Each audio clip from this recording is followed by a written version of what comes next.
Halo, Assalamualaikum warahmatullahi wabarakatuh. Jumpa lagi dengan saya, Freddy Sudaryanto, seperti biasa di kasus Jalan Cagak Subang. Subuh ini, untuk mengatakan seseorang meyakinkan bahwa pernyataan dia adalah salah. Ya, jadi kalau ada seseorang mengatakan bahwa kalau ada seseorang yang membuat suatu pernyataan, kemudian ada orang yang mengatakan bahwa itu salah, itu butuh keberanian dan kekuatan. Ya, artinya menyalahkan seseorang itu butuh keberanian. Apa keberanian? Dia harus punya fakta, dia harus punya data, ya, yang akurat, karena kan menyalahkan, ya. Jadi kalau ada seseorang mengatakan bahwa pernyataan dia bohong, pernyataan dia tidak benar, itu keberanian. Nah, tentunya kita yakini kalau dia berani begitu berarti punya data dan fakta, ya, yang akurat, karena berhubungannya dengan berhubungannya dengan banyak orang nantinya. Nah, Ramdhanu sekarang kan lagi hebohnya di pengakuan Ramdhanu yang menyatakan bahwa dia diintimidasi untuk supaya tidak mengaku. Ada perintangan supaya tidak mengaku. Di persidangan, ini fakta persidangan ya. Bahwa itu disampaikan oleh majelis hakim, juga dipertanyakan juga oleh jaksa penuntut umum, apakah itu mengaku apa untuk tidak mengaku. Disampaikan untuk tidak mengaku. Seperti itu. Ini fakta persidangan sekali lagi. Nah, tentunya juga ini kan jadi pertanyaan, apakah pernyataan Danu ini benar apa tidak? Ini di persidangan. Ya. Nah, di sela-sela ragi-ramenya Ramdhanu untuk dibuka sebenarnya siapa yang merintangi ini, siapa yang mencoba untuk supaya Ramdhanu tidak mengaku, ya, ada pernyataan yang menggemparkan kalau saya bilang, yaitu pernyataan dari Pak Kades Bapak Indra Zainal yang mengatakan bahwa itu tidak benar. Ramdhanu mengatakan itu, malah sebaliknya kalau Pak Kades mengatakan justru untuk mengaku. Di sela-sela perbincangan Pak Kades dengan Bang Jack, ya.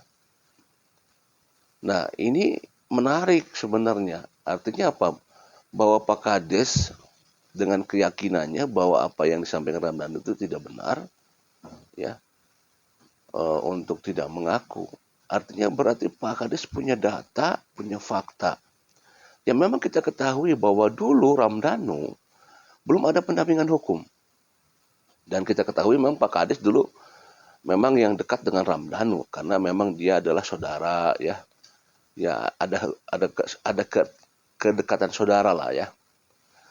Nah, Pak Kades lah dulu yang mendampingi. Termasuk kita ketahui bagaimana pada saat kita tahu baku Pak Kades dengan Ki Anom, ya, sampai akhirnya Ramdhanu mengakui melihat, ya, Ibu Mimin, Abi, Arigi, katanya kan itu disampaikan, ya, dan disampaikan juga langsung ke Bukapolres Subang, dan ternyata berubah pernyataannya. Nah, itu di Kapolres Subang itu. Nah, ada kata-kata bahwa katanya Ramdhanu takut sama Pak Kades gitu, katanya gitu. Nah, kembali lagi ke awal bahwa Pak Kades meyakini bahwa apa yang disampaikan oleh Ramdhanu itu tidak benar.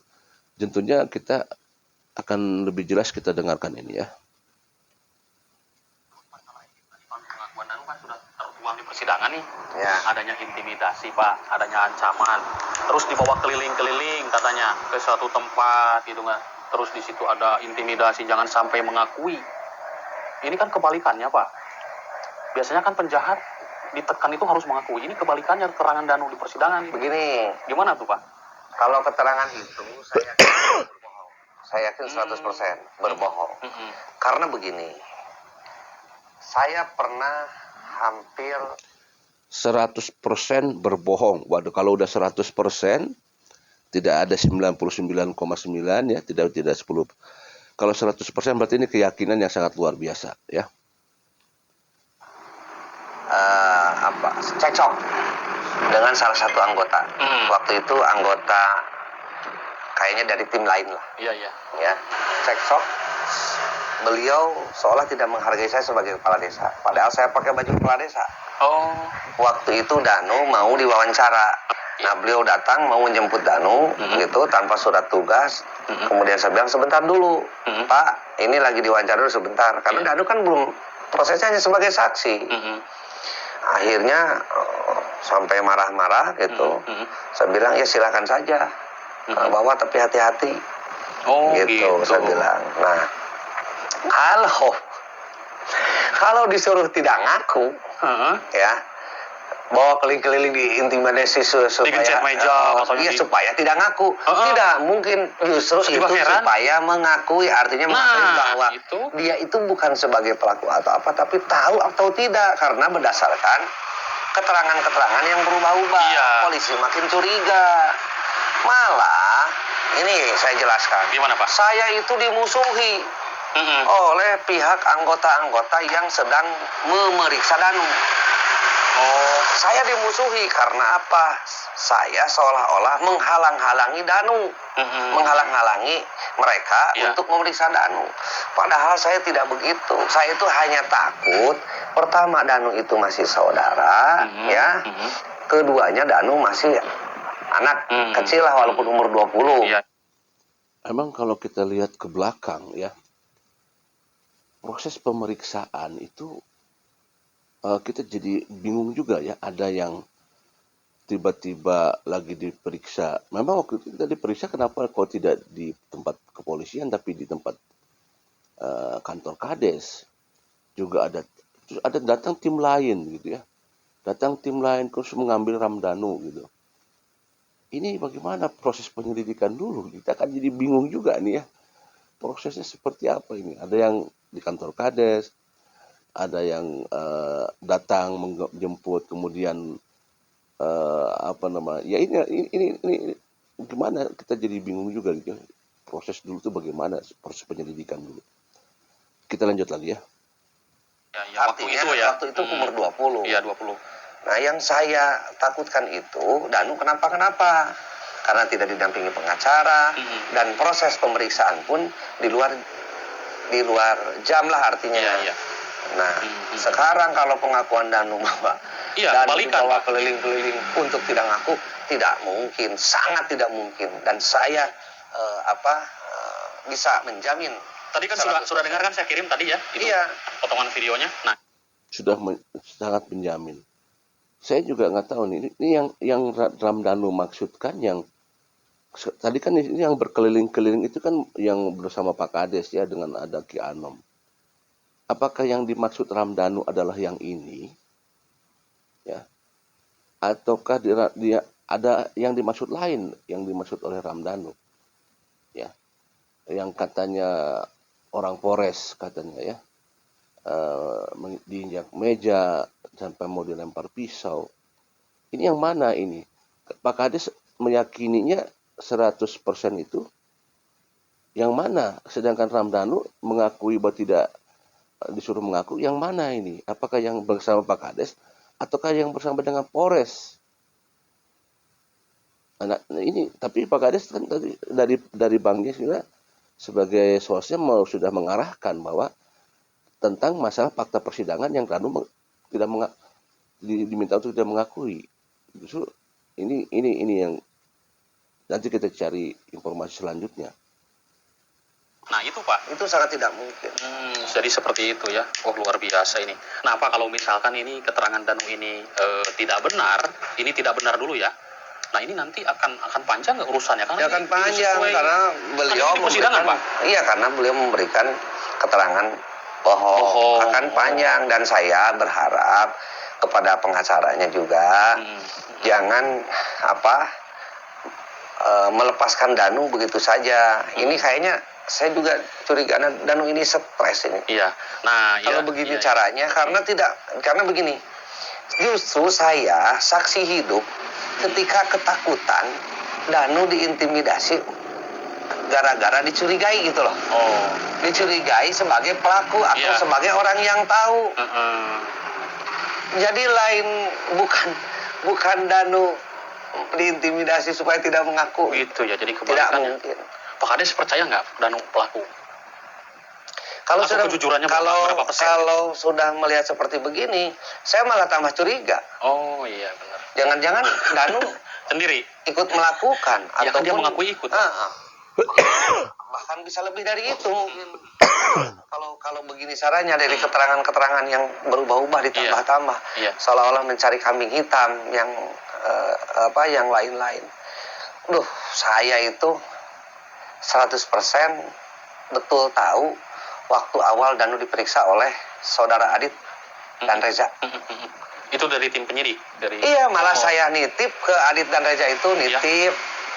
Jangan gimana si Danu itu. Nah, tadi kan ada bukti rekamannya Pak, udah saya kirim. Itu kan disebutin namanya langsung.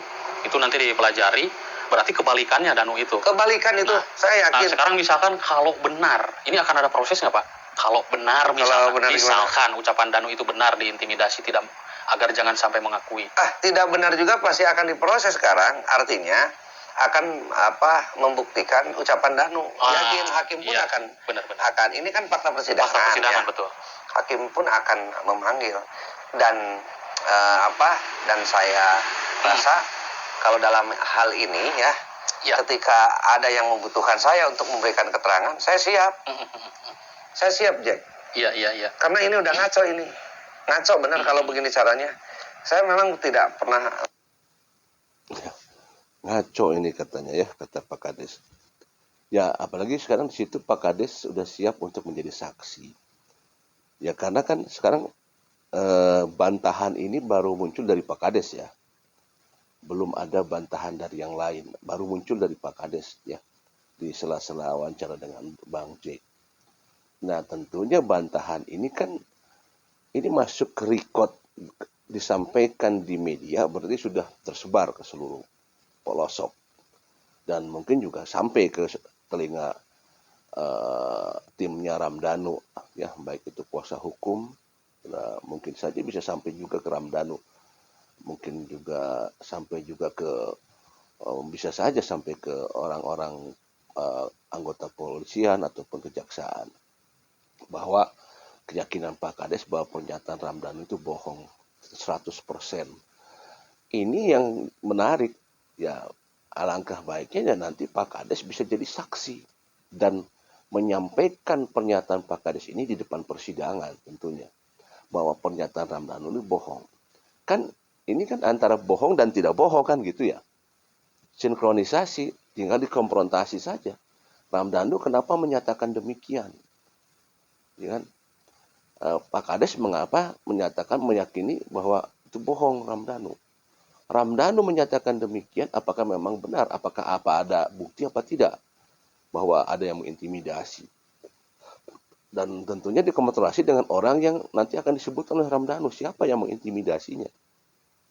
Di mana? Dalam proses apa? Dalam situasi BAP? Di mana? Apakah dalam satu BAP itu dihadiri banyak orang apa tidak di sana? Nah, ini sebenarnya akan jadi menarik ya. Akan jadi menarik. Kalau memang pernyataan Ramdhanu benar bahwa memang ada mengintimidasi, ya tinggal ditindaklanjuti oleh pihak kepolisian. Kita tahu kemarin dapat informasi di hariankompas.com bahwa Bapak sudah dihubungi Bapak Kombes Pol Bapak Surawan, Direktur Ditreskrim dan akan menindaklanjuti. Nah, mudah-mudahan dilaksanakan dan diambil tuh orang-orang yang mengintimidasi. Siapa aja orang ada yang di sana bersama. Karena kan kalau proses BAP kan tidak sendiri kan. Biasanya ada tim reskrim yang ada beberapa orang di sana gitu kan. Ada nggak kesaksian yang bersangkutan dan ada saksi pembuktian nggak bahwa memang Ramdhanu diintimidasi untuk tidak mengaku? Ini jadi menarik karena apa?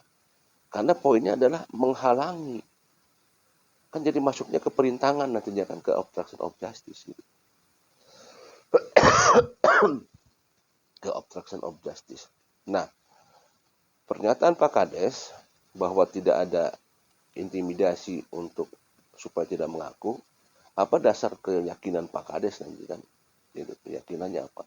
Apakah memang ada di sana melihat langsung proses daripada BAP tersebut, ya, proses pengintimidasian tersebut, apakah melihat langsung? Nah, ini yang apa yang membuat Pak Kades yakin gitu bahwa proses bukan apa tidak bohong bahwa intimidasi itu adalah untuk tidak mengaku. Malah kata Pak Kades justru untuk mengaku.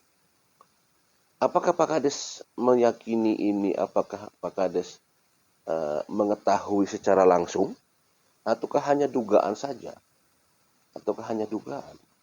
Nah, ini yang akan alangkah lebih baiknya kalau Pak Kades bisa menjadi saksi di persidangan yang nanti ya akan dikonfrontasi seperti itu. Menarik sebenarnya ya, karena ya berbeda soalnya. Assalamualaikum warahmatullahi wabarakatuh.